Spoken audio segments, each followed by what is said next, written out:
everyone, welcome to an analysis of dance, where we discuss the movements and debuts of the Billboard Hot Dance charts in immaculate detail, with in-depth reviews of each debut each week. I swear, it seems like 5 songs debuting is the key story of the past few weeks because it happened yet again. I mean, in this case, it's at least a little bit more manageable considering the debuts were all over the place and I called pretty much the majority of them from last week, but it is still respectable nonetheless, even if a good chunk of the debuts aren't particularly good, but we'll get to that later on. Hell, that's already bleeding into our top 10, where Houdini by Dua Lipa is still at number 1, and now I don't see this lasting very long considering that radio has rotated this out and streaming is falling back in favour of training season, but still it's commendable how long this song is stuck at number 1 so far. It's one of the few number 1s from 2024 that's actually had some sort of stability. But just like that, we also have Training Season by Dua Lipa at number 2, where the streaming is on board and radio is growing at a fast rate with this. This is probably going to stick around and be a considerable hit too. That is great. Whereas Yes and by Ariana Grande is really on its way out at number 3, where the streaming is absolutely free-falling with this, and given that radio has long thrown this out,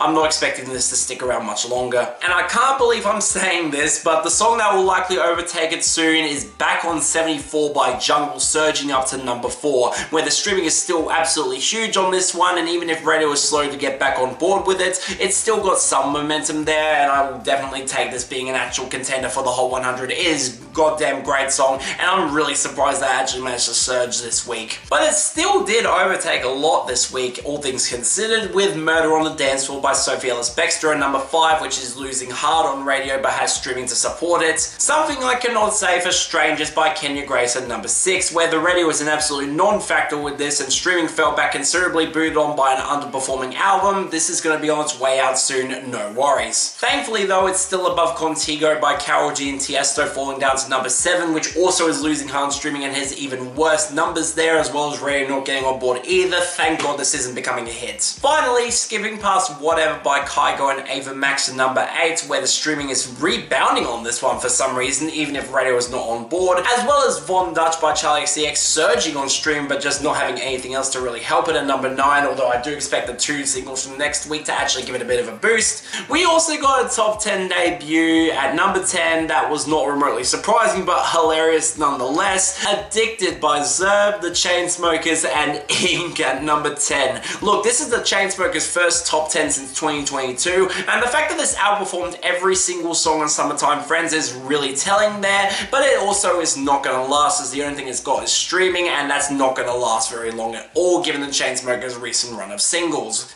Whatever. And speaking of songs that won't last, our falls and fall-offs, well, we actually saw some pretty big ones across the board. It's just a shame that outside of Got Me Started by Troye Sivan, I like the majority of these. I mean, at least the year-end spots are surprisingly locked for When We Were Young, the Logical Song by David Guetta and Kim Petras, and Better Off Alone Part 3 by Alan Walker, Dash Berlin, and Vic Star. Quite frankly, the fact I like both of these songs is really miraculous, and the fact that they stuck around as long as they did is great. But sadly, we also lost Body Moving by Eliza Rose and Calvin Harris, which will probably end up just falling short of the year-end list. And look, it's still got pop airplay, so I gotta hope it comes back, but my hopes are not that high. But the falls, meanwhile, don't really surprise me all that much, where they either big jumps or debuts from last week, or songs that have continuously collapsed for the last few weeks. I mean, maybe the only exception to the latter is My House by Beyonce at 33, where it's getting thrown out in record time on streaming, and even with the album's impact this week, this wasn't on the album and didn't get any sort of natural boost as a result. Really telling there. But along with that, we also saw Dance Alone by Sia and Kylie Minogue utterly freefall continuously down to 42. That song is not sticking around at all. And Lighter by Galantis, David Guetta, and 5 Seconds of Summer at 22. Really telling that no one's giving a shit about this one. It's been falling consistently, and man, it's an underperforming comeback single. But the biggest story came in the former group, where unfortunately I liked every single song here. I mean, I was kind of surprised that Dyson Roll by Odetari fell down to 19. I thought the huge streaming would mean it would actually stick around, but clearly not, and yeah, it's a shame. It's his best song. But also alongside that, we had the sadly expected collapses of Cheerleader by Porter Robinson at 31, and Not Even Love by Seven Lions, Millennium, and Astis at 32. Can these two please stick around? They're great songs, and it's a shame that streaming is just completely underperforming with both. They're probably not going to stick around and become hits. That's a shame. But surely the jumps and comebacks are able to balance out against these, right?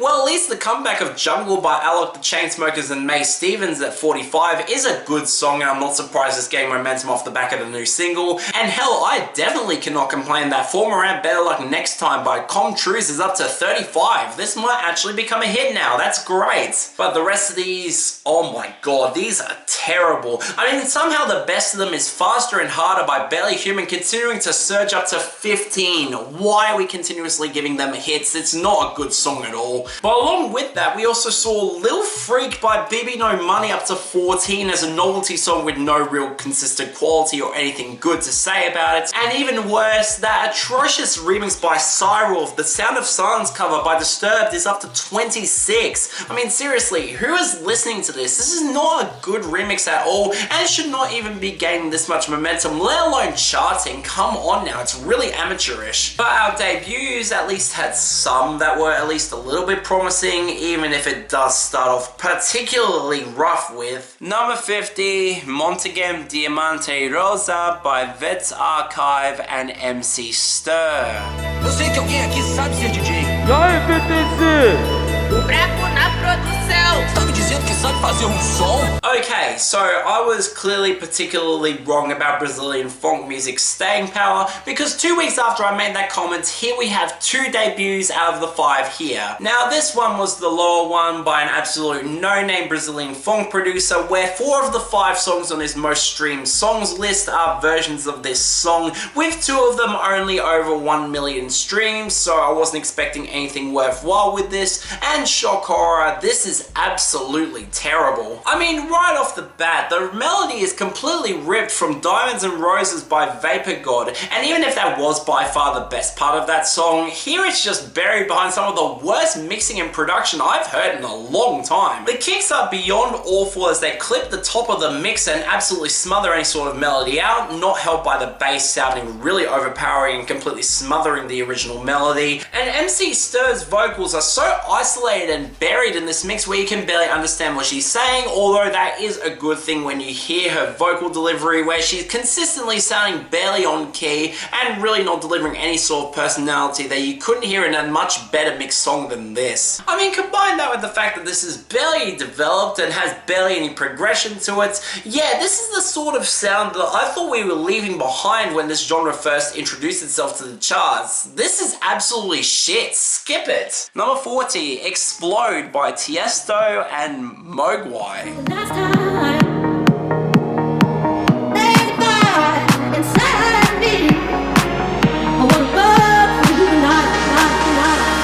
Okay, so it seems like 2024 is the year of long-forgotten big room producers getting a second chance thanks to Tiesto. I mean, W&W already have a year-end list spot locked with Thank You Not So Bad, so why not revive MOGUAI, who at least had 2 decently popular hits in 2015 with Hold On and Mammoth, but besides that has had absolutely no staying power until now with this, and yeah, this is not very good. For starters, these drops are not very good, sounding really grainy with a very flat kick and some buzzing synths that really do not sound good against the tech house production that they implement later on. It just sounds completely out of place and ruins any sort of atmosphere that the rest of the song was going for. I mean, the fact that they ruined the melody of Jordan and Baker's song of the same name, which they sampled here, that's not really excusable. I actually went back and listened to the original song, and it's a really solid little trance song that's a lot more interesting than this. The worst part for me though has to be those wailing vocals across the build-ups. They just go for a really forced, soulful delivery and sound awful, especially when they also clip the top of the mix. It seems to be a running pattern of this week. I mean, it really feels like more of a favour to MOGUAI than a song with any sort of substance or personality to it, and when it's not particularly good, yeah, I have no use for this. Skip it. Number 29, Slay by Eternxlkz.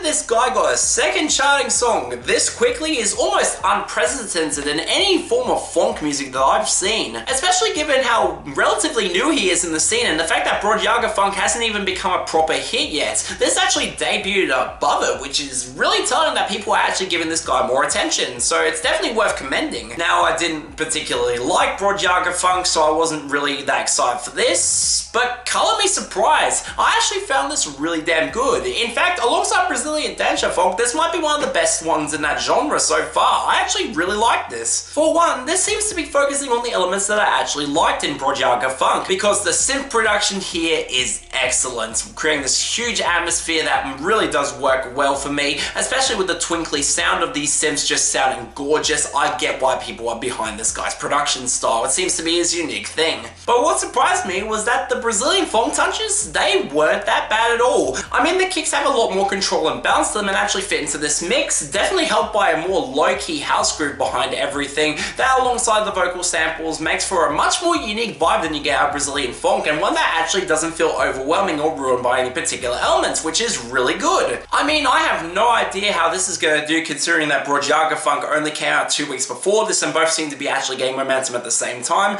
but if this is the one that gets much bigger push than that song, I would not complain, because I actually found this really good. So yeah, this is really, really good. I am not complaining that this is here. Number 11, Alter Ego by Doechii and JT.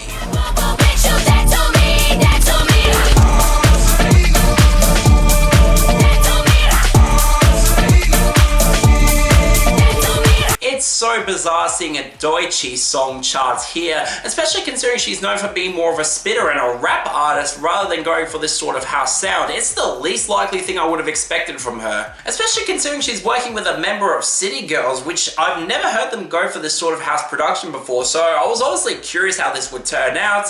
And no, this is not good at all. In fact, I actually really did not like this. I mean, for starters, why is this production incredibly lacking in punch? I mean, what made a lot of the female rap collaborations that I've charted here a lot better than they should be is the fact that they have some genuine groove behind them. There's some low-end presence, you can actually dance to them and the rappers really flow over them well. But here, there's just none of it, where the beat has barely any sort of punch or groove to it, with a really basic melody and trap switch-ups that, while a lot more complementary to both Doechii and JT, just do not really sound that good at all and feel flat as all hell. Especially with their voices not being blended well at all and peaking in the mix consistently. This is not good production whatsoever. Combine that with nonsensical writing about being a new and improved sex goddess, alongside one of the most annoying hooks that I've covered in the history of this series. Yeah, I'm not on board with this at all. I like Doechii from what I've heard. She's actually a much better artist than the hits that she's been given, but between this and what it is, I am not on board or interested in what she has coming next, because this was not good. Skip it. And finally, number 10, Addicted by ZERB, the Chainsmokers, and Ink. It ain't no fun if you don't cross the line. Come and get addicted one more time. Show me how your body feels on mine. I know I mentioned it earlier, but it's really worth noting how much this outperformed every single song from Summertime Friends. I mean, it kind of makes sense considering ZERB is just coming off of MOGUAI, which was a massive global dance hit that did a lot for his career, but it's also worth noting that that song has not charted at all on the hot dance charts. Hell, it's not even doing that well in the dance airplay charts, which is really surprising to me. It feels like the United States is behind on making this a hit. What this does imply, though, is the fact that the Chainsmokers fans that were still around actually like this a lot more than their previous album, which is really telling there. I mean, they wouldn't come back to it enough to get a top 10 debut here if it wasn't a good song, so I was at least curious, and okay, I'll give them credit. This is probably the most I've liked a Chainsmokers song in years. I mean, yes, it's not particularly unique in terms of the sound, going for more of a deep house adjacent production style, where ZERB's sound is really noticeable here over anything the Chainsmokers have done, but I can't deny that I like the analog synths against the heavier bass and a much more low-key groove, where the atmosphere is really potent for me. It feels like a more developed Fault in the Stars, which was one of the few Chainsmokers songs recently that has grown on me a little bit. It is a pretty decent song, and especially considering how smooth the groove is, it allows for a lot more room for Ink's distinct hollering vocals and auto-tune delivery to really work well for me. I've always liked Ink's vocals, and this is no exception. Yes, it is a little bit underwritten, and again, nothing unique for this sound, but considering how much I've really disliked the Chainsmokers singles in the past 4 or 5 years, the fact that I can actually say this is really damn good is genuinely great. So yeah, this might be the most I've liked a song from him in years. So yeah, I wouldn't complain if this sticks around, even if I have no expectations with its low-key sound that it's going to stick around very long at all. But the weird thing is that the best and worst fell out surprisingly easy, and it's a double sweep for the Brazilian Phonk songs. Best is surprisingly going to Slay by Eternxlkz. That one really did surprise me. But the worst is easily going to MONTAGEM DIAMANTE ROSA by vtze and MC Ster. It's everything I can't stand about this genre, and thank God it looks like it's going to underperform because it is not good at all. Next week, God, I expect a lot to debut here, ranging from Charli XCX's 2 singles to David Guetta and Rum Republic. So yeah, not looking forward to it. But yeah, that's all for this episode of an analysis of dance. See you next time.